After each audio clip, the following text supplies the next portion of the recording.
കർത്താവിന് സ്തോത്രം. എല്ലാ ബഹുമാന്യരായ ദൈവദാസന്മാർക്കും സഹോദരീ സഹോദരന്മാർക്കും എൻ്റെ ക്രിസ്തീയ വന്ദനം അറിയിക്കുന്നു. ക്രിസ്തീയ ശിഷ്യത്വം എന്ന ഒരു വിഷയമാണ് ഞാൻ നിങ്ങളുമായിട്ട് പങ്കുവയ്ക്കുവാനായി കർത്താവിൻ്റെ കൃപയിൽ ശരണപ്പെടുന്നത്. അത് ചില ആഴ്ചകൾ എങ്കിലും നീണ്ടു നിൽക്കുന്ന ഒരു ധ്യാനമാണ്. നമുക്ക് ധൃതി വെക്കാതെ എന്താണ് ക്രിസ്തീയ ശിഷ്യത്വം എന്ന കാര്യം നമുക്ക് ഒരുമിച്ച് ദൈവവചനത്തിലൂടെ ധ്യാനിക്കുവാൻ തക്കവണ്ണം കർത്താവ് കൃപ ചെയ്യുമാറാകട്ടെ. ക്രിസ്തീയ ശിഷ്യത്വത്തെക്കുറിച്ച് നിങ്ങൾ തീർച്ചയായിട്ടും ആ വാക്ക് നിങ്ങൾ കേട്ടിട്ടുണ്ടാവും. എന്താണ് ഈ ക്രിസ്തീയ ശിഷ്യത്വം? ശിഷ്യനാകുക, ശിഷ്യത്വം എന്നൊക്കെയുള്ള പ്രയോഗം കൊണ്ട് എന്താണ് അർത്ഥമാക്കുന്നത് എന്ന് മനസ്സിലാക്കാൻ നമ്മുടെ വാഴ്ത്തപ്പെട്ട കർത്താവ് തിരുവെഴുത്തിൻ പ്രകാരം അവിടുന്ന് മരിച്ച് അടക്കപ്പെട്ട് മൂന്നാം ദിവസം ഉയർത്തെഴുന്നേറ്റ കർത്താവ് ശിഷ്യന്മാർക്ക് കൊടുത്ത മഹാനിയോഗത്തിലെ നമുക്ക് വളരെ പരിചയമുള്ള ചില വേദഭാഗങ്ങൾ ഞാൻ വായിക്കാൻ താല്പര്യപ്പെടുകയാണ്. വാക്യങ്ങൾ ഞാൻ തന്നെ വായിച്ചോളാം. 4 സുവിശേഷങ്ങളിലും മഹാനിയോഗത്തെ പറ്റിയുണ്ട്. ലൂക്കോസ് എഴുതിയ അപ്പോസ്തല പ്രവൃത്തികളിലും നമുക്ക് അത് സംബന്ധിച്ച് വാക്യങ്ങൾ കാണുവാനായിട്ട് കഴിയും. മത്തായിയുടെ സുവിശേഷം 28:18 മുതൽ 20 വരെയുള്ള വാക്യങ്ങളിൽ യേശു അടുത്തിയെന്ന് സ്വർഗത്തിലും ഭൂമിയിലും സകല അധികാരവും എനിക്ക് നൽകപ്പെട്ടിരിക്കുന്നു. ആകയാൽ നിങ്ങൾ പുറപ്പെട്ട് പിതാവിൻ്റെയും പുത്രന്റെയും പരിശുദ്ധാത്മാവിൻ്റെയും നാമത്തിൽ സ്നാനം കഴിപ്പിച്ചു. ഞാൻ നിങ്ങളോട് കൽപ്പിച്ചതൊക്കെയും പ്രമാണിപ്പാൻ തക്കവണ്ണം ഉപദേശിച്ചും കൊണ്ട് സകല ജാതികളെയും ശിഷ്യരാക്കിക്കൊള്ളുവീൻ. ഞാനോ ലോകാവസാനത്തോളം എല്ലാ നാളും നിങ്ങളോട് കൂടെ ഉണ്ട് എന്ന് അരുളി ചെയ്തു. അപ്പോൾ മത്തായിയുടെ സുവിശേഷത്തിൽ ഗ്രേറ്റ് കമ്മീഷന്റെ ഭാഗമാണ് ഞാൻ ഈ വായിച്ചത്. മർക്കോസിന്റെ സുവിശേഷത്തിൽ നമുക്കറിയാവുന്ന ഒരു വേദഭാഗം 16-ാം അധ്യായം 15-16 വാക്യങ്ങൾ. പിന്നെ അവൻ അവരോട്, നിങ്ങൾ ഭൂലോകത്തിലൊക്കെയും പോയി സകല സൃഷ്ടിയോടും സുവിശേഷം പ്രസംഗിപ്പീൻ. വിശ്വസിക്കുകയും സ്നാനമേൽക്കുകയും ചെയ്യുന്നവൻ രക്ഷിക്കപ്പെടും, വിശ്വസിക്കാത്തവൻ ശിക്ഷാവിധിയിൽ അകപ്പെടും. ഇതും ഗ്രേറ്റ് കമ്മീഷന്റെ ഭാഗമാണ്. പിന്നീട് ഞാൻ പറയാൻ താല്പര്യപ്പെടുന്നത് എന്തിനാണ് ഈ ഡിഫറൻറ്റ് വാക്യങ്ങൾ വായിച്ചത് എന്നുള്ളത് ഞാൻ പറഞ്ഞുകൊള്ളാം. ലൂക്കോസിന്റെ സുവിശേഷം 24-ാം അധ്യായത്തിന്റെ 47-ാം വാക്യവും ഗ്രേറ്റ് കമ്മീഷന്റെ ഭാഗമാണ്. അവന്റെ നാമത്തിൽ മാനസാന്തരവും പാപമോചനവും യെരുശലേമിൽ തുടങ്ങി സകല ജാതികളിലും പ്രസംഗിക്കുകയും വേണം എന്നിങ്ങനെ എഴുതിയിരിക്കുന്നു. John's gospel chapter 20, 21st verse. യേശു പിന്നെയും അവരോട്, നിങ്ങൾക്ക് സമാധാനം. പിതാവ് എന്നെ അയച്ചതുപോലെ ഞാൻ നിങ്ങളെ അയക്കുന്നു എന്ന് പറഞ്ഞു. ഞാൻ സൂചിപ്പിച്ചല്ലോ, അപ്പോസ്തല പ്രവൃത്തിയിലും ഗ്രേറ്റ് കമ്മീഷന്റെ ഭാഗമുണ്ടെന്ന്. അപ്പോസ്തല പ്രവൃത്തികളും ലൂക്കോസ് എന്ന സുവിശേഷകനാണ് എഴുതിയത് എന്നുള്ളത് നമുക്കറിയാമല്ലോ. അപ്പോസ്തല പ്രവൃത്തി 1-ാം അധ്യായത്തിന്റെ 8-ാം വാക്യം, എന്നാൽ പരിശുദ്ധാത്മാവ് നിങ്ങളുടെ മേൽ വരുമ്പോൾ നിങ്ങൾ ശക്തി ലഭിച്ചിട്ട് യെരുശലേമിലും യഹൂദിയയിൽ എല്ലായിടത്തും ശമര്യയിലും ഭൂമിയുടെ അറ്റത്തോളം എൻ്റെ സാക്ഷികളാകും എന്ന് പറഞ്ഞു. ഇതിന് തത്തുല്യമായ പ്രയോഗം ലൂക്കോസിന്റെ സുവിശേഷം 24-ന്റെ 49-ാം വാക്യത്തിലുണ്ട്. എൻ്റെ പിതാവ് വാഗ്ദത്തം ചെയ്തതിനെ ഞാൻ നിങ്ങളുടെ മേൽ അയക്കും. നിങ്ങളോ ഉയരത്തിൽ നിന്ന് ശക്തി ധരിക്കുവോളം നഗരത്തിൽ പാർപ്പീൻ എന്നും അവരോട് പറഞ്ഞു. അപ്പൊ ഇനി നിങ്ങൾ ശ്രദ്ധിക്കണം. ഞാൻ 4 ഗോസ്പൽസിലേതും ആക്ട്സ് ഓഫ് ദി അപ്പോസ്റ്റലിലും വാക്യങ്ങളാണ് വായിച്ചത്. ഗ്രേറ്റ് കമ്മീഷന്റെ ഭാഗങ്ങളാണിത്. അപ്പൊ എന്തിനാണ് ഈ വ്യത്യസ്തമാകുന്ന വാക്യങ്ങൾ വായിച്ചത്? മർക്കോസിലും ലൂക്കോസിലും ഉള്ള എഴുത്തുകൾ നിങ്ങൾ ശ്രദ്ധിച്ചാൽ ഗ്രേറ്റ് കമ്മീഷന്റെ ഇവാഞ്ചലിസത്തിനാണ് അവിടെ എംഫസിസ് കൊടുക്കുന്നത്. സുവിശേഷീകരണമാണ് അവിടുത്തെ മുഖ്യമായ ഊന്നൽ എന്ന് നമുക്ക് കാണുവാൻ കഴിയും. അതിൽ ലൂക്കോസിന്റെ സുവിശേഷം നമ്മൾ വായിച്ചാൽ എന്താണ് പ്രസംഗിക്കേണ്ടതെന്ന് അവിടെ എഴുതിയിട്ടുണ്ട്. അപ്പൊ നോക്കിയേ, മാർക്കോസും ലൂക്കോസും കൂടെ ഒന്ന് ചേർത്ത് വെച്ച് പഠിച്ചാല് ലോകത്തിലെല്ലായിടത്തും പോയി സുവിശേഷം പ്രസംഗിക്കണം. എന്ത് പ്രസംഗിക്കണം? അത് ലൂക്കോസാണ് പറയുന്നത്. മാനസാന്തരവും പാപമോചനവുമാണ് പ്രസംഗിക്കേണ്ടത്. അപ്പൊ ആ പ്രസംഗം കേട്ട് കർത്താവായ യേശുക്രിസ്തുവിൽ വിശ്വാസം അർപ്പിക്കുന്ന ആളുകളെ മത്തായി പറയുന്നു പിതാവിന്റെയും പുത്രന്റെയും പരിശുദ്ധാത്മാവിന്റെയും നാമത്തിൽ സ്നാനം കഴിപ്പിക്കണം. അപ്പൊ ഇത് എല്ലാം കൂടെ നമ്മൾ ചേർത്ത് വെക്കുമ്പോഴാണ് നമുക്ക് ഒരു പൂർണ്ണമായ ഒരു പിക്ചർ നമുക്ക് കിട്ടുന്നത്. അപ്പൊ ഇത് നാണയത്തിന്റെ ഒരു വശമായി ചിന്തിക്കുന്നതിൽ തെറ്റില്ല. മാർക്കും ലൂക്കും എംഫസിസ് കൊടുക്കുന്നത് ഇവാഞ്ചലിസത്തിനാണ്. എല്ലാ ദൈവമക്കളും സുവിശേഷീകരണത്തിൽ ഇൻവോൾവ് ആകണം. സഭയുടെ പ്രധാനപ്പെട്ട ഒരു ദൗത്യമാണ് മറ്റുള്ളവരോട് സുവിശേഷം പറയുക. കർത്താവായ യേശുക്രിസ്തുവിലൂടെ ആത്മരക്ഷയുണ്ട് എന്നുള്ള സന്ദേശം എല്ലാവരെയും അറിയിക്കേണ്ട ചുമതല ദൈവസഭയുടേതാണ്. പ്രാരംഭത്തിൽ ഞാൻ ചോദിക്കട്ടെ, നിങ്ങൾ വ്യക്തിപരമായി അങ്ങനെ ചെയ്യുന്നുണ്ടോ? നിങ്ങൾ ഇൻവോൾവ് ആയിരിക്കുന്ന ചർച്ച് അങ്ങനെ ചെയ്യുന്നുണ്ടോ? ഇന്ന് ഞാൻ വളരെ പ്രായം കുറവുള്ള ഒരു മോളോട് സംസാരിച്ചപ്പോൾ, നിങ്ങൾക്കെല്ലാം അറിയാവുന്ന ആളാണ്, ആ മോൾ ഇങ്ങനെ പറഞ്ഞു, ഞാൻ ദൈവത്തിന് വേണ്ടി പ്രയോജനപ്പെടുന്നില്ലല്ലോ. അവിടെ ഉള്ളത്തില് ദൈവത്തിന്റെ ആത്മാവിനാൽ അവക്കുണ്ടായ ഒരു ഉണർവിന്റെ ഭാഗമായിട്ട് തന്നെ ഞാൻ മനസ്സിലാക്കുന്നു. അപ്പൊ ഞാൻ അവളെ ഒന്ന് ഗൈഡ് ചെയ്തു. മോക്ക് വേണേൽ ഇങ്ങനെ ചെയ്താൽ you can be very fruitful എന്ന് പറയുകയുണ്ടായി. ഞങ്ങളുടെ ചർച്ചിൽ ഉണ്ടായിരുന്ന ഒരു മോളാണ്. അപ്പൊ എൻ്റെ കേൾവിക്കാരായ നിങ്ങളോട് എനിക്ക് പറയാനുള്ളത്, ആത്മരക്ഷ അനുഭവിച്ചിട്ടുണ്ടെങ്കിൽ അനുഭവിച്ചവർക്കേ മറ്റുള്ളവർക്ക് അവരുടെ സ്ഥിതി മനസ്സിലാക്കി ഇത് കൈമാറാനൊക്കെ തോന്നും. ഞാൻ ഇന്നലെ വൈകിട്ട് ഹോസ്പിറ്റലിൽ പോയി. ചിലപ്പോൾ ഞാൻ ഈ മീറ്റിംഗ് കഴിഞ്ഞിട്ടും ചിലപ്പോൾ പോകും ചില ആളുകളൊക്കെ ഒന്ന് സന്ദർശിക്കാൻ. ചിലർ വളരെ സ്ട്രഗിൾ ചെയ്യുകയാണ്. പക്ഷെ ഞാൻ ഇങ്ങനെ സാവധാനത്തിൽ വെയിറ്റ് ചെയ്ത് വിശ്വാസികളിൽ അല്ലാത്തവരോട് പോലും വളരെ സ്നേഹത്തില്, വളരെ താഴ്മയോടെ I try my best to pass on the gospel. അത് ഞാൻ നിങ്ങൾക്ക് ഒരു എൻകറേജ്മെന്റിന് വേണ്ടി പറഞ്ഞതാണ്. ചിലർക്ക് ഈ സ്റ്റാർട്ടിങ് പ്രോബ്ലം എന്ന് പറയുന്ന ഒരു വലിയ പ്രോബ്ലം ഉണ്ട്.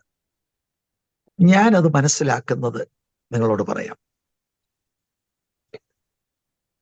നമ്മൾ അതിനു വേണ്ടി നമ്മുടെ ഉള്ളത്തിൽ ആ ഒരുക്കവും തിടുക്കവും ഉണ്ടെങ്കിലും, see we will be on different topics, any topic. പക്ഷേ ടോപ്പിക് ഇങ്ങനെ മുന്നോട്ട് സംസാരിച്ചുകൊണ്ടിരിക്കുമ്പോൾ God will open a window for us. അതുവഴി pass on this great message that you can be saved through Jesus Christ. Simple ആണ് സുവിശേഷം. അത് നമ്മൾ complicated ആക്കി വലിയ പ്രശ്നങ്ങളൊന്നുമുണ്ട്. It's a very simple message. എന്താണ്? We are all sinners. അതെങ്ങനെയാണ്? ആദാമ്യ സന്തതി എന്ന നിലയിൽ ആ സിൻഫുൾ നേച്ചർ നമുക്കുണ്ട്. വിശുദ്ധനായ ദൈവം ഒരു കാരണവശാലും നമ്മളെ അംഗീകരിക്കില്ല. ദൈവം നീതിമാനായതുകൊണ്ട് പാപി ശിക്ഷിക്കപ്പെടും, നാണയത്തിന്റെ ഒരു വശം. പക്ഷെ ദൈവം സ്നേഹമാണ്. അതുകൊണ്ട് ദൈവത്തിന്റെ സ്നേഹത്തിൽ ദൈവത്തിന്റെ ഏകജാതനായ പുത്രനെ നമ്മുടെ പാപ പരിഹാരത്തിനായി ഈ താണഭൂമിയിലേക്ക് അയച്ചു. നമ്മുടെ പാപം കർത്താവായ യേശുക്രിസ്തുവിന്റെ മേൽ, പാപം അറിയാത്തവന്റെ മേൽ കണക്കിട്ടു. നമുക്ക് കിട്ടേണ്ട ശിക്ഷ അവിടുന്ന് അവിടുത്തെ പുത്രന്റെ മേൽ ചൊരിഞ്ഞു. ഇത് വിശ്വസിക്കുന്ന മാത്രയിൽ നാം വിശ്വാസത്താൽ നീതീകരിക്കപ്പെടുകയാണ്. അത് മാത്രമല്ല, യേശുക്രിസ്തുവിന്റെ നീതി വിശ്വസിക്കുന്ന നമുക്ക് സൗജന്യമായി കണക്കിടുന്നു. സിമ്പിളാണ്. ദൈവസ്നേഹത്തിൽ അത് കൈമാറണം. ഇത് എല്ലാവരെ കുറിച്ചുള്ള ദൈവഹിതമാണ്. As a church, as a disciple of Jesus, നമ്മൾ അത് ചെയ്യണം. അത് ഒരു കൽപ്പനയാണ്. അപ്പം മാർക്കും ലൂക്കുമാണ് ഈ എംഫസിസ് കൊടുക്കുന്നത്. എന്നാൽ മാത്യു മറ്റൊരു എംഫസിസ് ആണ് കൊടുക്കുന്നത്. മാത്യുവിൽ നമ്മൾ കാണുമ്പോൾ, ഞാൻ ആദ്യം നിങ്ങൾക്ക് വായിച്ചിരുന്നല്ലോ, അതിന്റെ 20-ാം വാക്യത്തിൽ, ഞാൻ നിങ്ങളോട് കൽപ്പിച്ചതൊക്കെയും പ്രമാണിപ്പാൻ തക്കവണ്ണം ഉപദേശിച്ചും കൊണ്ട് സകല ജാതികളെയും ശിഷ്യരാക്കിക്കൊള്ളുവീൻ. ഞാനോ ലോകാവസാനത്തോളം എല്ലാ നാളും നിങ്ങളോട് കൂടെ ഉണ്ട് എന്ന് അരുളി ചെയ്തു. അപ്പം സുവിശേഷം അറിയിച്ചു. സുവിശേഷത്താൽ വീണ്ടും ജനനം പ്രാപിച്ച ഒരാള് ആ പുതിയ കൺവേർട്ടിനെ കർത്താവായ യേശുക്രിസ്തു പഠിപ്പിച്ചത് മുഴുവനും അവരുടെ ജീവിതത്തിൽ പ്രായോഗികമാക്കേണ്ടതിന് പഠിപ്പിക്കണം. പഠിപ്പിച്ച് യേശുവിൻ്റെ ശിഷ്യനാക്കണം, ശിഷ്യയാക്കണം. ഇപ്പൊ മാത്യുയോട് ചേർക്കുമ്പോൾ നാണയത്തിന്റെ മറുവശം, one side of the coin is it's a commandment for evangelism. The other side of the coin, അങ്ങനെ നമ്മൾ പഠന സൗകര്യത്തിന് വേണ്ടി ഗ്രേറ്റ് കമ്മീഷനെ കാണുകയാണ്, അല്ലാതെ അവിടെ ഒരു misunderstanding നമുക്കുണ്ടാകരുത്. The other side of the coin is പുതിയ കൺവേർട്ടിനെ teach everything that the Lord taught the disciples and make them disciples or followers of Jesus Christ. എന്നിട്ട് ഇത് ചെയ്യേണ്ടത് അപ്പോസ്തല പ്രവൃത്തി 1:8 ലൂക്കോസ് 24:49 അടിസ്ഥാനത്തിൽ by the power of the Holy Spirit.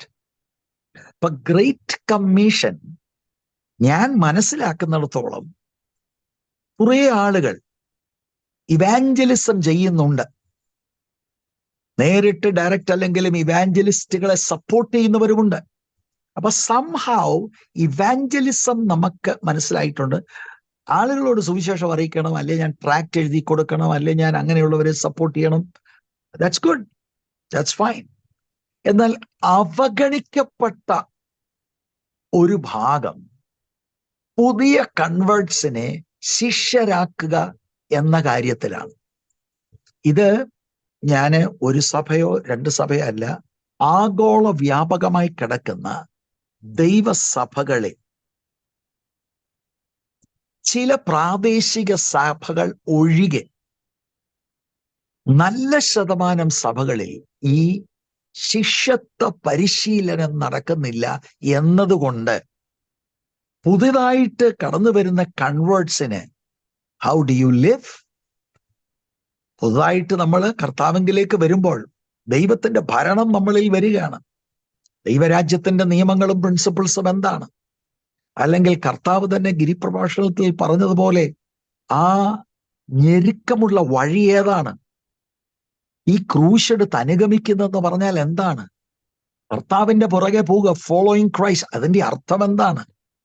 ഇതറിയാതെ രക്ഷിക്കപ്പെട്ടിട്ട് വേണ്ട നിർദ്ദേശങ്ങളില്ലെങ്കിൽ ഒരു proper Christian living ഇല്ലാതെ പോകുന്ന അനുഭവങ്ങൾ ഉണ്ടാകും എന്നത് ഞാൻ മനസ്സിലാക്കുന്നു. ഞാൻ ഈ സ്റ്റേറ്റ്മെന്റുകൾ പറയുന്നത് ഒത്തിരി കാര്യങ്ങൾ ആളുകളെ ഒബ്സർവ് ചെയ്തിട്ടും ചർച്ചുകളുടെ മിനിസ്ട്രിയെ മനസ്സിലാക്കിയിട്ടും ഞാൻ പറഞ്ഞ ഒരു സ്റ്റേറ്റ്മെന്റ് ആണ്. അതുകൊണ്ട് ഇവാഞ്ചലിസം തീർച്ചയായിട്ടും കർത്താവിന്റെ കൽപ്പനയാണ്. അത് നമുക്ക് ആവശ്യമാണ്. അത് നമ്മൾ വളരെ ഉത്സാഹത്തോടെ ചെയ്യേണ്ടതാണ്. അപ്പോൾ തന്നെ ശിഷ്യരാക്കുക എന്നുള്ളതും ഗ്രേറ്റ് കമ്മീഷന്റെ ഭാഗമാണ്. ഒരു സൈഡ് മാത്രമേ ഗ്രേറ്റ് കമ്മീഷൻ നമ്മൾ അനുസരിക്കുന്നുള്ളെങ്കിൽ എന്തൊരു ഇംബാലൻസ് ആണ് പ്രിയമുള്ളവരെ അത്. അതുകൊണ്ട് സുവിശേഷീകരണത്തോടുള്ള ആ കമാൻഡ്മെന്റ് നമ്മൾ റിസീവ് ചെയ്ത് അത് പ്രാക്ടീസ് ചെയ്യുന്നതോടൊപ്പം തന്നെ ന്യൂ കൺവേർട്സിനെ ക്രിസ്തുവിന്റെ അനുയായികളാക്കാൻ, ശിഷ്യരാക്കാൻ അവരെ അഭ്യസിപ്പിക്കേണ്ടത്, പഠിപ്പിക്കേണ്ടത് ആവശ്യമാണ്. അപ്പൊ ആ ഭാഗമാണ് നമ്മൾ വാസ്തവത്തിൽ ഈ ക്ലാസ്സുകളിൽ അല്പം എംഫസിസ് കൊടുത്ത് നമ്മൾ ചിന്തിക്കുവാനായി, ധ്യാനിക്കുവാനായി ആഗ്രഹിക്കുന്നു. ഇനി മത്തായിയുടെ സുവിശേഷം 28 നമുക്ക് കടന്നു വരാം. 18 വാക്യം, സ്വർഗത്തിലും ഭൂമിയിലും സകല അധികാരവും എനിക്ക് നൽകപ്പെട്ടിരിക്കുന്നു. യേശുവിൻ്റെ അവകാശവാദമാണ് ഇവിടെ. 18, 19, 20 വാക്യം ഞാൻ വേഗത്തിൽ ഒന്ന് പറയാനാണ് താല്പര്യപ്പെടുന്നത്. അതിനകത്ത് നിന്നുകൊണ്ട് അതിൻ്റെ ചില എക്സ്പ്ലനേഷൻസ് കൂടെ പറയാൻ താല്പര്യപ്പെടുകയാണ്. All authority in heaven and on earth has been given to me. അപ്പൊ ഈ ഗ്രേറ്റ് കമ്മീഷൻ കർത്താവ് അവർക്ക് കൊടുക്കുന്നതിന് മുൻപ് വാസ്തവത്തിൽ ലോകത്തിൽ ഒരു മനുഷ്യർക്കും ചെയ്യാൻ കഴിയാത്ത ഒരു ഭയങ്കര അവകാശവാദമാണ് കർത്താവ് ഇവിടെ പറയുന്നത്. കർത്താവിന് മാത്രമേ അത് പറയാൻ കഴിയൂ.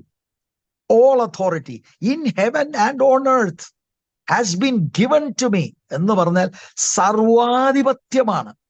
എല്ലാരെയും എല്ലാറ്റിനെയും ഭരിക്കാനുള്ള അവകാശം, എല്ലാ അധികാരവും അവിടുത്തേക്ക് നൽകപ്പെട്ടിരിക്കുന്നു എന്ന വാക്ക് നമ്മൾ എപ്പോഴും മനസ്സിലാക്കണം. ഇതിന്റെ വെളിച്ചത്തിലാണ് നമ്മളോട് പറയുന്നത് പോകുക എന്ന്. അപ്പൊ ഇതിനെക്കുറിച്ച് നമുക്ക് കൃത്യമായിട്ട് നമ്മൾ മനസ്സിലാക്കണം. ഇവിടെ all authority in heaven and on earth has been given to me എന്ന് പറഞ്ഞാൽ ആ അധികാരം ക്രിസ്തുവിൽ തന്നെ ഉണ്ട്. കർത്താവിന് ഈ അധികാരത്തിന് വേണ്ടി ഒരു സാഹചര്യത്തെയോ ഏതെങ്കിലും മറ്റാളുകളെ ഒന്നും ആശ്രയിക്കേണ്ട കാര്യമില്ല. It has been given to him. All authority has been given to him. എവിടുന്ന് കിട്ടി? പിതാവാം ദൈവം പുത്രനായ യേശു കർത്താവിന് ഈ സകല അധികാരവും നൽകിയിരിക്കുന്നു. അതാണ് നമുക്ക് മനസ്സിലാക്കാൻ കഴിയുന്നത്. അതിന്റെ വെളിച്ചത്തിലാണ്, ആ അധികാരത്തിൽ നിന്നുകൊണ്ടാണ് ഇപ്പൊ ശിഷ്യന്മാരോട് കൽപ്പിക്കുന്നത് ലോക സുവിശേഷീകരണത്തിന് പുറപ്പെട്ടു പോകുവാൻ. അധികാരമുള്ളവനായി അധികാരത്തിൽ നിന്നുകൊണ്ട് കൽപ്പിക്കുകയാണ്.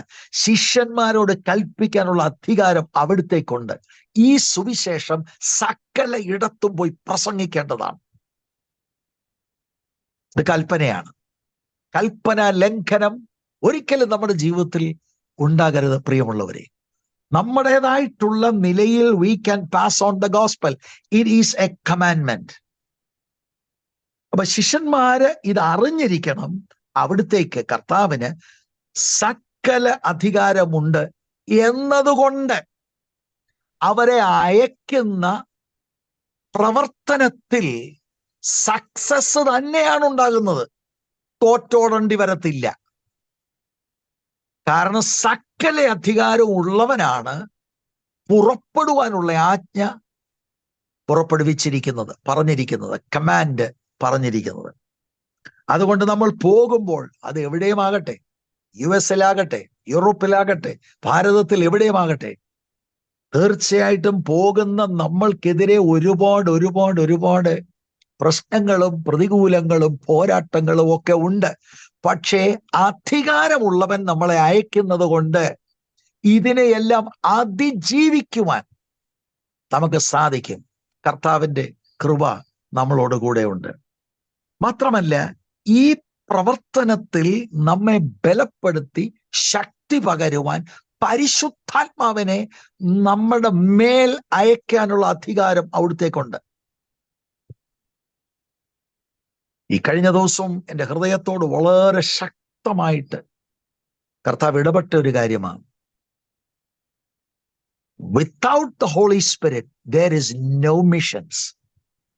മിഷൻസ് സക്സസ്ഫുൾ ആകണമെങ്കിൽ ആത്മനിറവ്, അഭിഷേകം നമുക്ക് ആവശ്യമാണ്.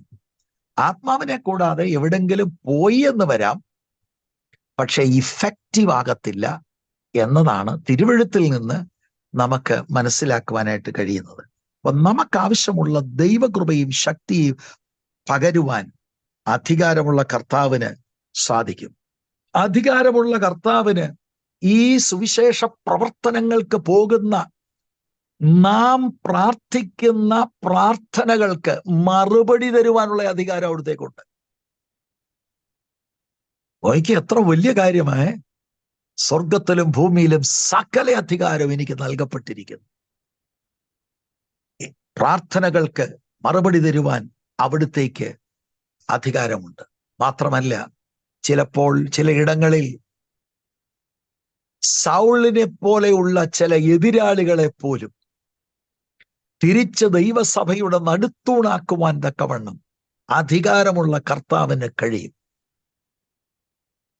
പ്രാർത്ഥിക്കുന്ന ദൈവസഭയ്ക്ക് വേണ്ടി, ദൈവമക്കൾക്ക് വേണ്ടി എതിരാളികളെ പോലും വിശ്വാസത്തിലേക്ക് കൊണ്ടുവരുവാൻ ഈ യേശു കർത്താവിന് കഴിയും. കാരണം അവിടുത്തേക്ക് അധികാരമുണ്ട്. അവിടുത്തേക്ക് അധികാരമുള്ളത് കൊണ്ട് പോയി പ്രസംഗിക്കുന്ന, പഠിപ്പിക്കുന്ന ഇടങ്ങളിൽ ഹൃദയങ്ങളെ തുറന്ന് സുവിശേഷം അംഗീകരിക്കത്തക്കവണ്ണം സാഹചര്യങ്ങൾ ഒരുക്കുവാൻ അധികാരമുള്ള കർത്താവിന് കഴിയും. എൻ്റെ പ്രിയപ്പെട്ട സഹോദരി സഹോദരന്മാർ, കർത്തൃദാസന്മാരോട് ഞാൻ പറയാം, if there is someone willing to preach or teach the gospel, ഞാൻ നിങ്ങൾക്ക് ഉറപ്പ് തരികയാണ്, ആളുകൾ രക്ഷിക്കപ്പെടും. നമുക്ക് കിട്ടുന്ന അവസരങ്ങൾ ആദിവിധം പറയുകയോ എന്റർടൈൻമെന്റോ ഒന്നുമല്ല. കർത്താവായ യേശുക്രിസ്തുവിലൂടെയുള്ള ആത്മരക്ഷയെ ആത്മാവിന്റെ നിറവിൽ നിയോഗത്തിൽ പറഞ്ഞ് ഒരു ഓൾട്ടർ കോൾ നടത്തിയാൽ there will be people who will raise their hand to accept Jesus as their Lord. അതെന്റെ ജീവിത അനുഭവമാണ്. ഞാൻ ഈവൻ പെന്തക്കോസ്റ്റൽ വേദികളിൽ, മാസയോഗങ്ങളിൽ I have preached the gospel. ഞാൻ ഓൾട്ടർ കോൾ കൊടുക്കുമ്പോൾ ആളുകൾ റെസ്പോണ്ട് ചെയ്തിട്ടുണ്ട്. കാരണം പലരും ഇത് കേട്ടിട്ടില്ല, പലരും ഇത് മനസ്സിലാക്കിയിട്ടില്ല. ഞാൻ കഴിഞ്ഞ ദിവസം വിശ്വാസത്തിൽ ഉള്ള ചിലരോട് ഞാൻ ചോദിച്ചു, have you heard the gospel? അവർക്ക് അതിന്റെ ക്ലാരിറ്റി ഇല്ല. പിന്നെ എന്തുവാണ് നമ്മൾ ഈ കൊട്ടിയും പാടിയും പോകുന്നത്? അധികാരമുള്ള കർത്താവ് നമ്മളെ അയക്കുന്നതുകൊണ്ട് പ്രിയപ്പെട്ട സഹോദരി സഹോദരന്മാരെ, സുവിശേഷത്തെ നാം പറയാൻ തയ്യാറായാൽ ആത്മാവ് വചനത്തെ എടുത്ത് കൺവിക്ഷൻ ഇട്ട് ആളുകളെ ദൈവരാജ്യത്തിലേക്ക് കൊണ്ടുവരും. അതിനൊരു സംശയമില്ല. അത് തടസ്സമായി നിൽക്കുന്ന സകലവിധ ഓബ്സ്റ്റക്കിൾസിനെ മാറ്റിക്കൊണ്ട് ആളുകൾ വീണ്ടും ജനന അനുഭവത്തിലേക്ക് വരുവാൻ ഇടയായിത്തീരും. അധികാരമുള്ളവനാണ് നമ്മളെ അയക്കുന്നത്. ഒന്ന് ഏറ്റെടുക്കാൻ കഴിയുമോ? പിശാചിന്റെ സകല പ്രവർത്തികളെയും ഡിസ്ട്രോയ് ചെയ്യുവാൻ തക്കവണ്ണം അധികാരമുള്ള കർത്താവ് നമ്മളെ ഈ വേലയ്ക്ക് നിയോഗിച്ച് അയക്കുകയാണ്. 19-20 വാക്യം കർത്താവായ യേശുക്രിസ്തുവിന്റെ കൽപ്പന അവിടെ കാണാം. ആകയാൽ നിങ്ങൾ പുറപ്പെട്ട് പിതാവിന്റെയും പുത്രന്റെയും പരിശുദ്ധാത്മാവിന്റെയും നാമത്തിൽ സ്നാനം കഴിപ്പിച്ചു. ഞാൻ നിങ്ങളോട് കൽപ്പിച്ചതൊക്കെയും പ്രമാണിപ്പാൻ തക്കവണ്ണം ഉപദേശിച്ചും കൊണ്ട് സകല ജാതികളെയും ശിഷ്യരാക്കിക്കൊള്ളുവീൻ. ഞാനോ ലോക അവസാനത്തോളം എല്ലാ നാളും നിങ്ങളോട് കൂടെ ഉണ്ട് എന്ന് അരുളി ചെയ്തു. അതിന്റെ ഓരോ വാക്ക് നിങ്ങൾ നോക്കി. 19 വാക്യത്തിന്റെ ആദ്യത്തെ വാക്ക് ആകയാൽ, therefore, അത് 18 വാക്യവുമായിട്ട് കണക്റ്റഡ് ആണ്. അതുകൊണ്ടാണല്ലോ ആകയാൽ. സകല അധികാരവും കർത്താവിന് നൽകപ്പെട്ടിരിക്കുന്നത് കൊണ്ട് ആകയാൽ നിങ്ങൾ പുറപ്പെടുക എന്ന വാക്കാണ്. ആ വാക്കാണ് കണക്ട്. ആകയാൽ എന്ന വാക്കാണ് ഈ രണ്ട് കാര്യത്തെയും കൂടെ കണക്ട് ചെയ്യുന്നതായിട്ട് കാണുന്നത്. നിങ്ങൾ പുറപ്പെടണം. ഭയങ്കര പാടാ. പ്രത്യേകിച്ച് കൊറോണ വന്നു കഴിഞ്ഞ് വീട്ടിനകത്തിരുന്നുള്ള പരിപാടികളായി ഇപ്പൊ. നമ്മൾ പൊതുവെ ആളുകളെല്ലാം ഇങ്ങോട്ടല്ലേ വിളിക്കുന്നത്. വരുവീൻ വരുവീൻ, എല്ലാവരും ഇങ്ങോട്ട് വരുവീൻ, കേൾക്കുവീൻ. എന്താ കർത്താവ് പറഞ്ഞിരിക്കുന്നത്? നിങ്ങൾ പുറപ്പെട്ട് ശരിക്കും ലാഘവത്തോടെ ഇരിക്കാതെ ലോകത്തിൽ ദൈവം നമ്മളെ അയക്കുന്നിടത്തേക്ക് പോകുവാൻ, വ്യക്തിപരമായി, ഈവൻ 1-to-1 പേഴ്സണലായി ഈ സുവിശേഷം കൈമാറുവാൻ. പബ്ലിക് വേദികളിലുള്ള പ്രിയപ്പെട്ടവരെ ഓർത്ത് ദൈവത്തിന് സ്തോത്രം ചെയ്യുന്നു. എല്ലാവർക്കും ഒരു പബ്ലിക് വേദി ഉണ്ടാകണമെന്നില്ല, പക്ഷെ വ്യക്തിപരമായി നമുക്ക് പറയാൻ കഴിയും, അല്ലേ? ആകയാൽ നിങ്ങൾ പുറപ്പെട്ട്. അടുത്ത വാക്ക് ശ്രദ്ധിക്കണം. പിതാവിന്റെയും പുത്രന്റെയും പരിശുദ്ധാത്മാവിന്റെ നാമത്തിൽ സ്നാനം കഴിപ്പിച്ചു. അപ്പൊ ഇത് നമ്മൾ കണക്ട് ചെയ്ത് മനസ്സിലാക്കണം. മാർക്കും ലൂക്കും എല്ലാം കൂടെ കണക്ട് ചെയ്യുമ്പോൾ പ്രസംഗം കേട്ട് കർത്താവായ യേശുക്രിസ്തുവിൽ വിശ്വസിച്ചവരെയാണ് പിതാവിന്റെയും പുത്രന്റെയും പരിശുദ്ധാത്മാവിന്റെ നാമത്തിൽ സ്നാനം കഴിപ്പിക്കേണ്ടത്. ത്രിയേക ദൈവത്തിന്റെ നാമം അവിടെ ഉപയോഗിച്ചിരിക്കുന്നത് ശ്രദ്ധേയമാണ്.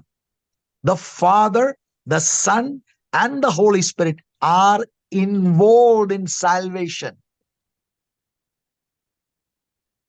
ചില ആളുകൾ ചിന്തിക്കും സ്നാനം ആവശ്യമാണോ? പ്രിയപ്പെട്ടവരെ, സ്നാനം രക്ഷയ്ക്കല്ല ആവശ്യം. വിശ്വാസത്താലാണ് നീതീകരണം.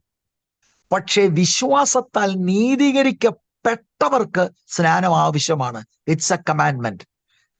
യേശുവിനെ കർത്താവായി ഞാൻ സ്വീകരിച്ചു എന്നുള്ളതിന്റെ പരസ്യ സാക്ഷീകരണമാണ് വെള്ളത്തിൽ ഇറങ്ങി മുങ്ങി സ്നാനപ്പെടുക. അത് അവിടെ അധികം നിൽക്കാതെ മുന്നോട്ട് പോകട്ടെ. എന്നിട്ട് 20-ാം വാക്യത്തിന്റെ ആദ്യ ഭാഗം, ഞാൻ നിങ്ങളോട് കൽപ്പിച്ചതൊക്കെയും പ്രമാണിക്കാൻ തക്കവണ്ണം ഉപദേശിച്ചും കൊണ്ട്. പൊതുവെ ആളുകൾ ധരിക്കുന്നത് യെസ്, പ്രസംഗിക്കണം, സുവിശേഷം പ്രസംഗിക്കണം. ശരിയാണ്, നിയോഗത്തിൽ പ്രസംഗിച്ചാൽ കർത്താവ് തുണ നിൽക്കും, ആളുകൾ രക്ഷിക്കപ്പെടും. ഇനി സ്നാനപ്പെടണം, അതും പറഞ്ഞു കഴിഞ്ഞല്ലോ. അല്ല പിന്നെന്നാ ചർച്ചയിൽ കൊണ്ടുവരണം, സ്തോത്രകാഴ്ച ഇടാൻ പഠിപ്പിക്കണം, പിന്നെന്താ ദശാംശം കൃത്യമായിട്ട് കൊടുക്കണം, മെമ്പർഷിപ്പ് ഫോം എല്ലാം സൈൻ ചെയ്യണം, പിന്നെ സന്തോഷമായിട്ട് കൈയൊക്കെ അടിക്കാൻ അറിയത്തില്ലേ, കൈയൊക്കെ അടിച്ച് പാട്ടും ഒക്കെ പാടി മുന്നോട്ട് പോകണം. അല്ല തന്നെ അവിടെയാണ് നമ്മൾ കാര്യങ്ങൾ മനസ്സിലാക്കേണ്ടത്. കഴിഞ്ഞ വർഷങ്ങളിൽ, കഴിഞ്ഞ നാളുകളിലെല്ലാം ഈ ഒരു കാര്യത്തിന്, നാണയത്തിന്റെ ഒരു വശം എന്ന് ഞാൻ പിന്നെ അങ്ങ് പറയുന്നത് പഠന സൗകര്യത്തിന് വേണ്ടിയാ. We have given importance to evangelism എന്നുള്ളതിൽ തർക്കമില്ല. നിങ്ങളുടെ എല്ലാവരുടെ ഹൃദയത്തിൽ സുവിശേഷീകരണത്തിന് താല്പര്യമുണ്ട്. ഒരുപക്ഷെങ്കിൽ നിങ്ങളൊരു നേഴ്സായിരിക്കാം, ടീച്ചറായിരിക്കാം, വാട്ട് എവർ. നിങ്ങൾ പോകുന്ന ഇടങ്ങളിൽ നിങ്ങൾ സുവിശേഷം നിങ്ങളാൽ ആവോളം ഷെയർ ചെയ്യുന്നുണ്ടായിരിക്കാം. കുറഞ്ഞ പക്ഷം നിങ്ങൾ ഏതെങ്കിലും ഒക്കെ നിങ്ങളുടെ ഫാമിലി ഗ്രൂപ്പിൽ നിങ്ങൾക്ക് ഒരു അംഗത്വം വാട്സാപ്പിൽ ഉണ്ടെങ്കിൽ, ആരുടെയും സുവിശേഷ പ്രസംഗമാണെങ്കിൽ നിങ്ങൾ അങ്ങോട്ടൊന്ന് ഇട്ടെന്ന് വരാം. Something you are doing. കാരണം എല്ലാവരും ഈ സത്യം അറിയണം. Okay, appreciate that. നിങ്ങളത് ചെയ്യണം, തുടർന്നും ചെയ്യണം. പക്ഷെ ഈ ഒരാൾ രക്ഷിക്കപ്പെട്ടു, നിങ്ങളുടെ ശുശ്രൂഷയിൽ ഒരാൾ രക്ഷിക്കപ്പെട്ടു. ഇനി ആളിനെ എന്ത് ചെയ്യണം? ഞങ്ങളുടെ ചർച്ചയിൽ കൊണ്ടുവരണം. ഓക്കെ, നിങ്ങളുടെ ചർച്ചയിൽ കൊണ്ടുവരിക. തുടർന്ന് എന്താണ്? അതിനെക്കുറിച്ചൊരു ക്ലാരിറ്റി പലപ്പോഴും ഉണ്ടാകുന്നില്ല. അപ്പൊ ഞാനിതിന്റെ ആ സെക്വൻസ് അനുസരിച്ച് ഓരോ വാക്കുമാണ് പറയുന്നത്. 20-ാം വാക്യത്തിൽ പറയുന്നത്, ഞാൻ നിങ്ങളോട് കൽപ്പിച്ചതൊക്കെയും പ്രമാണിക്കാൻ തക്കവണ്ണം ഉപദേശിച്ചും കൊണ്ട് ശിഷ്യരാകണം. അപ്പൊ വാക്യം ഒന്നുകൂടെ ഒന്ന് വായിക്കണേ. എന്നെ പലപ്പോഴും ഞാൻ ചില ഇടങ്ങളിലൊക്കെ പോയി ഇത് പറയാറുള്ളപ്പോഴേ ഞാൻ ആ വാക്ക് ഒന്ന് ചൂണ്ടിക്കാണിക്കും. ആകയാൽ നിങ്ങൾ പുറപ്പെട്ട് പിതാവിന്റെയും പുത്രന്റെയും പരിശുദ്ധാത്മാവിന്റെയും നാമത്തിൽ സ്നാനം കഴിപ്പിച്ചും. നമ്മൾ എടുത്തിരിക്കുന്നത് സ്നാനം കഴിക്കുക, തീർന്നു, ഫുൾ സ്റ്റോപ്പ്. ഫുൾ സ്റ്റോപ്പ് അല്ല, കഴിപ്പിച്ചും. Something else is there, something more is there. ഞാൻ നിങ്ങളോട് കൽപ്പിച്ചതൊക്കെയും പ്രമാണിക്കാൻ തക്കവണ്ണം ഉപദേശിച്ചുകൊണ്ട് സകല ജാതികളെയും ശിഷ്യരാക്കിക്കൊള്ളുവിൻ. അപ്പൊ ശിഷ്യത്വ പരിശീലനം ഈ പുതിയ കൺവേർട്ടിന് ആവശ്യമാണ്. You have to make disciples എന്നാണ് എഴുതിയിരിക്കുന്നത്. ആളിന് he has entered through the narrow door, സമ്മതിച്ചു, ആ ഇടുക്ക് വാതിലിലൂടെ പ്രവേശിച്ചു, യേശുക്രിസ്തുവുമായി വ്യക്തിപരമായ ഒരു ബന്ധത്തിലേക്ക് വന്നു, ആ ക്രിസ്ത്യൻ ലൈഫിന്റെ ഇനീഷ്യൽ സ്റ്റേജിലേക്ക് വന്നു. But what about the rest of his life? ഇടുക്കുവാതിലൂടെ കയറിക്കഴിഞ്ഞ ഒരു ഞെരുക്കമുള്ള വഴിയില്ലേ? ഇതാര് പറഞ്ഞു കൊടുക്കും? രക്ഷയിലേക്ക് നടത്തിയ ആ വ്യക്തി ഈ പുതിയ കൺവേർട്ടിനെ യേശു പഠിപ്പിച്ചത് മുഴുവൻ പഠിപ്പിക്കണമെന്ന്. അങ്ങനെയാണ് യേശുവിന്റെ ശിഷ്യനാക്കണം. ആ പഠിപ്പിച്ചത് പ്രായോഗികമാക്കുന്നതാണ് true disciple, which can only be done by the power of the Holy Spirit. അപ്പൊ നിങ്ങൾ നോക്കിയ വാക്ക് എന്തോ വാക്കാണ്. ഞാൻ നിങ്ങളോട് ഉയർത്തെഴുന്നേറ്റ കർത്താവ് ഈ ശിഷ്യന്മാരോട് പറയാ, ഞാൻ നിങ്ങളോട് കൽപ്പിച്ചത് ഒക്കെയും പ്രമാണിപ്പാൻ എന്ന് പറഞ്ഞാൽ മുഴുവനും പഠിപ്പിക്കാൻ. ഞാൻ ദൈവസ്നേഹത്തിൽ താഴ്മയോടെ ചോദിക്കുക, which church is doing that? Thank God for the remnant. ചില സഭകളൊക്കെ ചെയ്യുന്നുണ്ട് എന്ന് ഞാൻ മനസ്സിലാക്കുന്നു. പക്ഷെ ബഹുഭൂരിപക്ഷം ആളുകള് we will make converts എന്നായി. യേശുവിന് കൺവേർട്സ് അല്ല വേണ്ടത്, ഡിസൈപ്പിൾസ് ആണ് വേണ്ടത്. സുവിശേഷീകരണം പോലും ചെയ്യുന്നത് ആളുകളെ ശിഷ്യത്വത്തിലേക്ക് കൊണ്ടുവരാനുള്ള ലക്ഷ്യത്തോടെയാണ്. ഒരു വലിയ വാക്കാട്ടോ എനിക്ക് തോന്നുന്നു. ഞാൻ നിങ്ങളോട് കൽപ്പിച്ചത് ഒക്കെയും നോട്ടെഴുതിയെടുക്കാനല്ല, പ്രമാണിപ്പാൻ തക്കവണ്ണം ഉപദേശിച്ചും കൊണ്ട്. മർക്കോസിൽ പ്രീച്ചിങ് എന്ന വാക്ക, ലൂക്കോസിൽ preach, repentance and forgiveness of sins. പക്ഷെ ഇവിടെ ഉപയോഗിച്ചിരിക്കുന്ന ടീച്ച് ചെയ്യുക എന്നുള്ള വാക്കാണ്. ഉപദേശിച്ചുകൊണ്ട് സകല ജാതികളെ ശിഷ്യരാക്കിക്കൊള്ളുവീൻ, ഞാനോ ലോകാവസാനത്തോളം എല്ലാ നാളും നിങ്ങളോട് കൂടെ ഉണ്ട് എന്ന് അരുളി ചെയ്തു. ആ വാക്ക് ആകയാൽ നിങ്ങൾ പുറപ്പെട്ട് പിതാവിന്റെയും പുത്രന്റെയും പരിശുദ്ധാത്മാവിന്റെയും നാമത്തിൽ സ്നാനം കഴിപ്പിച്ചും. അത്രയും നമ്മളൊന്ന് ശ്രദ്ധിച്ചു. ഞാൻ നിങ്ങളോട് കൽപ്പിച്ചതൊക്കെയും പ്രമാണിക്കാൻ തക്കവണ്ണം ഉപദേശിച്ചും കൊണ്ട്. ഇവിടെ അല്പസമയം നമ്മൾ നിൽക്കണം. ടീച്ചിങ് ദ വേർഡ്, യേശു പഠിപ്പിച്ചത് മുഴുവൻ. യേശുവിന്റെ ശിഷ്യൻ അല്ലെങ്കിൽ ആകാനൊക്കത്തില്ല. ശിഷ്യൻ എന്ന വാക്കിന്റെ അർത്ഥം യേശുവിന്റെ അനുയായി, എ ഫോളോവർ. മഥിറ്റേസ് എന്ന ആ പ്രയോഗത്തിന്റെ അർത്ഥം എ ലേണർ, എ സ്റ്റുഡന്റ്. അപ്പൊ ഈ പുതിയ വിശ്വാസി ജോർജ് കുട്ടിച്ചാനെ ഒന്നും പഠിപ്പിക്കുകയില്ല. നമ്മൾ വന്നു പാട്ട് പാടാൻ പഠിപ്പിച്ചു, പിന്നെ ജോർജ് കുട്ടിച്ചാനെ ക്വയറി കയറ്റി, പിന്നെ പുള്ളി സെക്രട്ടറി ആയി, പിന്നെ പുള്ളിയെ പഠിപ്പിക്കാൻ ഒക്കാത്ത മണ്ഡലത്തിൽ നമ്മൾ ഉണ്ടാക്കി. എന്തു ചെയ്യും? പിന്നെ നല്ല ഒരു രാഷ്ട്രീയക്കാരനാക്കി നമ്മൾ എന്താ പറയുന്നത്, വാർത്തെടുത്തു. അല്ലേ? ആ വാക്കില്ലയോ, വാർത്തെടുത്തു. പിന്നെ എല്ലാ സഭാ രാഷ്ട്രീയത്തിനും എവിടെ ഉണ്ട്? ചാമുനലുണ്ട്. No, it's high time that we changed. നമ്മൾ മാറണം സഹോദരി സഹോദരന്മാരെ. ഞാൻ നിങ്ങളോടൊരു കാര്യം ചോദിക്കട്ടെ. നിങ്ങളുടെ അവിടെ ഡോളർ, കോയിൻ, ഒരു സൈഡിലെ പ്രിന്റഡ് ഉള്ളൂ. അത് കോയിൻ ആകട്ടെ അല്ലെങ്കിൽ ഡോളറിന്റെ കറൻസി ആകട്ടെ, ഒരു സൈഡ് പ്രിന്റഡ് ഉള്ളെങ്കിൽ അത് വാലിഡ് ആണോ? അല്ല. രണ്ട് സൈഡിലും പ്രിന്റഡ് ആയിട്ടുള്ളതാണ് ജെനുവിൻ നോട്ട്. എന്നതുപോലെ ഞാൻ സുവിശേഷീകരണമൊക്കെ നടത്തുന്നുണ്ട്. ഇനി നിങ്ങളുടെ രക്തം സംബന്ധിച്ച് ഞാൻ കുറ്റക്കാരനല്ല. ഓ, എന്ത് വാചാരമാകുന്നല്ലേ. പക്ഷെ രക്ഷിക്കപ്പെട്ട ഈ ആളിനെ യേശുവിന്റെ ശിഷ്യനാക്കാൻ, മേക്ക് ഡിസൈപ്പിൾ, വചനം പഠിപ്പിച്ചെടുക്കുന്നത് അതൂടെ നമ്മൾ ചെയ്തില്ലെങ്കിൽ നോട്ടിന്റെ ഒരു വശം മാത്രം പ്രിന്റഡ് ആയ കറൻസി പോലെ ഉള്ളൂ. The Great Commission involves evangelism and discipleship training. ഇത് രണ്ടും നമ്മുടെ പ്രാദേശിക സഭയിൽ ആവശ്യമാണ്. രണ്ടും ആവശ്യമാണ്. അല്ലെങ്കിൽ നമ്മൾ ആളുകളെ മിസ്ഗൈഡ് ചെയ്യാണ്. ഞാൻ വളരെ ദുഃഖത്തോടെയാണ് ഇനി പറയുന്ന സ്റ്റേറ്റ്മെന്റ്, വളരെ ദുഃഖത്തോടെ ഞാൻ പറയാം. ഇപ്പൊ വടക്കേ ഇന്ത്യയെന്നോ തെക്കേ ഇന്ത്യയെന്നൊന്നും പറയാനൊക്കത്തില്ല. ഇപ്പൊ എല്ലാ ഇടത്തും ഇതൊക്കെയാ കണ്ടീഷൻ. എന്നാൽ പ്രധാനമായിട്ട് അക്രൈസ്തവ ഏരിയകൾ നമ്മൾ പോകുമ്പോൾ അവർക്ക് ഭയങ്കര സന്തോഷമാണ്, രോഗസൗഖ്യം ഉണ്ടാകും. അപ്പൊ അതിന് ഒരു കുറ്റവുമില്ല. യേശു ഇന്നും സൗഖ്യമാക്കുമെന്ന് ഞാൻ വിശ്വസിക്കുന്ന ആളാണ് പ്രിയരെ. Because Jesus is alive, he still heels. നമ്മൾ പ്രാർത്ഥിക്കുമ്പോൾ രോഗികൾ സൗഖ്യമാകും. പക്ഷെ സൗഖ്യമായി ഇയാൾ പറയാണ് എനിക്ക് യേശുവിനെ വേണം. അപ്പൊ നമ്മള് എന്താ, ഞാൻ ഈ പറയുന്ന വാക്കുകളൊക്കെ നീ പറ എന്ന് പറഞ്ഞിട്ട് നമ്മൾ പറയാ, ഇന്നു മുതൽ യേശുവിനെ ഞാൻ സ്വീകരിച്ചിരിക്കുന്നു, സ്തോത്രം. അടുത്ത ഞായറാഴ്ച സ്നാനമുണ്ട്, നമ്മൾ ഇയാളിനെ സ്നാനപ്പെടുത്തി, നമ്മൾ അംഗമാക്കി. അത് കഴിഞ്ഞിട്ടെന്താ? അത് കഴിഞ്ഞിട്ട് നമ്മൾ ആരാധന പഠിപ്പിക്കുക, കയ്യടിക്ക് കയ്യടിക്ക്, അഭിഷേകം പ്രാപിക്ക്. ഇതൊന്നും തെറ്റല്ല, ഇതൊക്കെ വേണ്ടതാ. പക്ഷെ ഈ ആളിന്റെ ലൈഫ് എങ്ങനെയാ?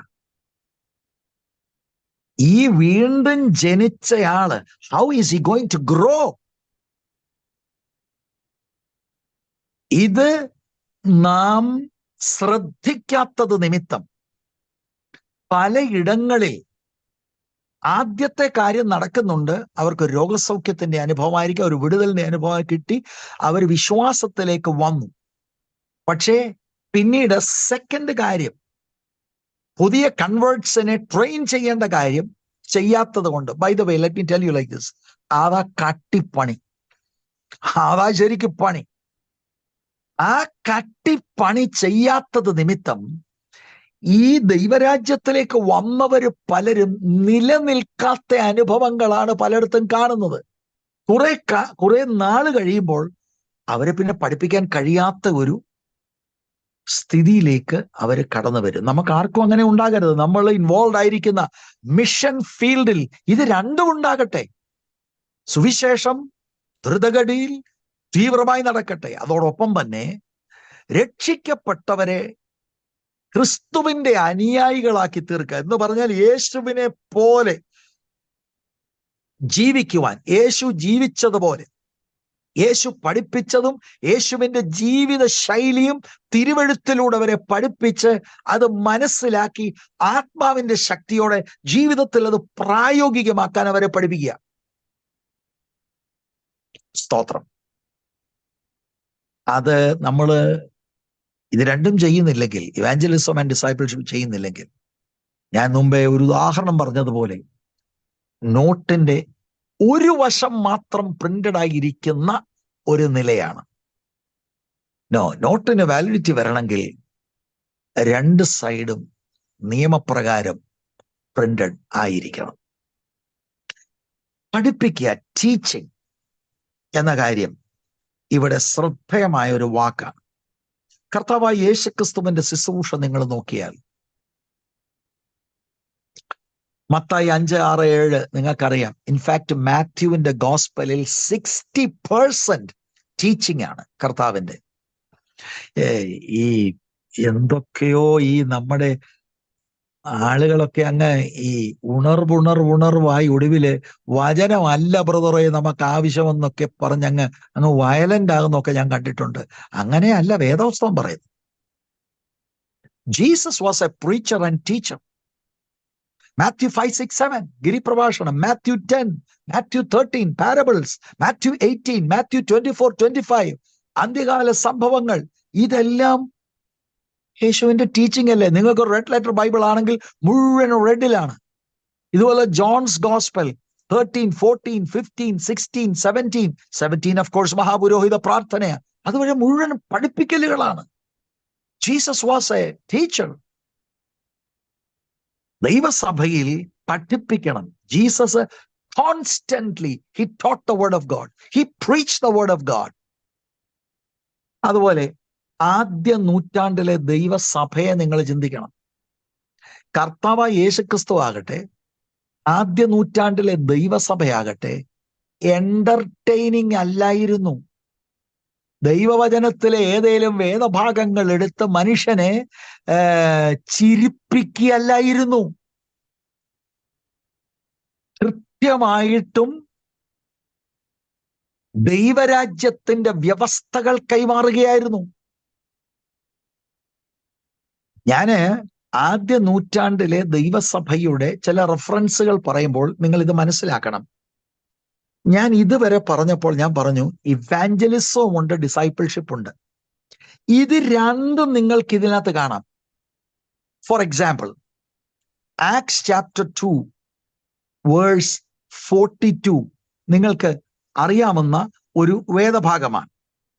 അപ്പോസ്തല പ്രവൃത്തി 2-ാം അധ്യായത്തിന്റെ 42-ാം വാക്യം ഞാൻ വായിക്കാം. അവർ അപ്പോസ്തോലന്മാരുടെ ഉപദേശം കേട്ടും കൂട്ടായ്മ ആചരിച്ചും അപ്പം നുറുക്കിയും പ്രാർത്ഥന കഴിച്ചും പോന്നു. അവർ ഒന്നും പറഞ്ഞാ തുടങ്ങുന്ന ആര്? 41-ാം വാക്യം. അവന്റെ വാക്ക് കൈക്കൊണ്ടവർ സ്നാനമേറ്റു. അന്ന് 3000-ഓളം പേർ അവരോട് ചേർന്നു. അവന്റെ വാക്ക് കേട്ടവർ അതാരാ? പീറ്റർ. പെന്തക്കോസ്ത് ദിവസം 14-ാം വാക്യം മുതൽ 36-ാം വാക്യം വരെ സുവിശേഷം പ്രസംഗിച്ചപ്പോൾ പാപബോധം വന്ന് മാനസാന്തരപ്പെട്ട് കർത്താവായ യേശുക്രിസ്തുവിൽ വിശ്വസിച്ച് സ്നാനമേറ്റ ആളുകൾ, നാണയത്തിന്റെ ഒരു വശമാണ് ഞാൻ പറഞ്ഞത്, ഇവാഞ്ചലിസം നടന്നു. ഇവാഞ്ചലിസത്തിലൂടെ പുതിയ കൺവേർട്സ് ആയി. ആ പുതിയ കൺവേർട്സിനെ എന്ത് ചെയ്തു? അവർ അപ്പോസ്തോലന്മാരുടെ ഉപദേശം കേട്ടും കൂട്ടായ്മ ആചരിച്ചും അപ്പം നുറുക്കിയും പ്രാർത്ഥന കഴിച്ചും പോന്നു. ഇംഗ്ലീഷിൽ വായിച്ചാൽ they were devoted to the apostolic teaching. എടാ, ഓൾറെഡി കൺവേർട്ടായി, ഇനിയിപ്പോ എന്താ അങ്ങനത്തെ ഫോം കൊടുത്ത് ഫില്ലപ്പ് ചെയ്ത് അച്ചായന്റെ ഒപ്പ് മേടിച്ചാ പോരെ? അങ്ങനല്ല അവർ ചെയ്തത്. ഉയർത്തെഴുന്നേറ്റ കർത്താവ് പറഞ്ഞ മാതൃകയാണ് അവർ പിൻപറ്റുന്നത്. ഞാൻ നിങ്ങളോട് കൽപ്പിച്ചതൊക്കെയും പ്രമാണിക്കുവാൻ തക്കവണ്ണം ഉപദേശിക്കുക. അങ്ങനെയാണ് ശിഷ്യരാക്കുന്നത്. യെരുശലേം സഭയത് ചെയ്തു. അതാണ് നമുക്കിവിടെ കാണാൻ കഴിയുന്നത്. നിങ്ങൾക്ക് മനസ്സിലായി എന്ന് ഞാൻ ധരിക്കട്ടെ. പീറ്റർ പ്രസംഗിച്ചു, ഇവാഞ്ചലിസം നടക്കുക. നിങ്ങൾക്കറിയാമല്ലോ, 2-ാം അധ്യായത്തിന്റെ 1 മുതൽ 4 വരെയുള്ള വാക്യത്തിൽ കാത്തിരുന്നവരുടെ മേൽ പരിശുദ്ധാത്മാവ് വന്നു. അങ്ങനെ ശബ്ദം കേട്ട് ആളുകളെല്ലാം കൂടെ വന്നപ്പോൾ പീറ്റർ ബാക്കി 11 പേരുടെ എഴുന്നേറ്റ് നിന്നു. ദൈവവചനം പറയുകയാണ്, കർത്താവായ യേശുക്രിസ്തുവിനെ നിങ്ങളാണ് ക്രൂശിച്ചത്. പാപബോധമുണ്ടായി. അവർ ചോദിക്കുക, സഹോദരന്മാരെ, ഞങ്ങൾ എന്ത് ചെയ്യണം? നിങ്ങൾ മാനസാന്തരപ്പെടണം. നിങ്ങളുടെ പാപങ്ങളുടെ മോചനത്തിനായി ഓരോരുത്തരും യേശുക്രിസ്തുവിന്റെ നാമത്തിൽ സ്നാനമേൽക്കണം. എന്നാൽ പരിശുദ്ധാത്മാവെന്ന ദാനം നിങ്ങൾക്ക് കിട്ടും. അവന്റെ വാക്ക് കൈക്കൊണ്ടവർ, they heard the word, they believed in Christ, they accepted the gospel, they took water baptism. അങ്ങനെയുള്ളവരെ 10,000 പേരൊക്കെ ഒറ്റയടിക്ക് വന്നപ്പോ 3,120. ബ്രദറെ, ഒട്ടും സമയം നമുക്കില്ല. No no, daily teaching the word. അതാണ് അപ്പോസ്തലന്മാർ ചെയ്തത്. അപ്പോസ്തോലിക നേതൃത്വം ദൈവവചനം അവരെ പഠിപ്പിച്ചു.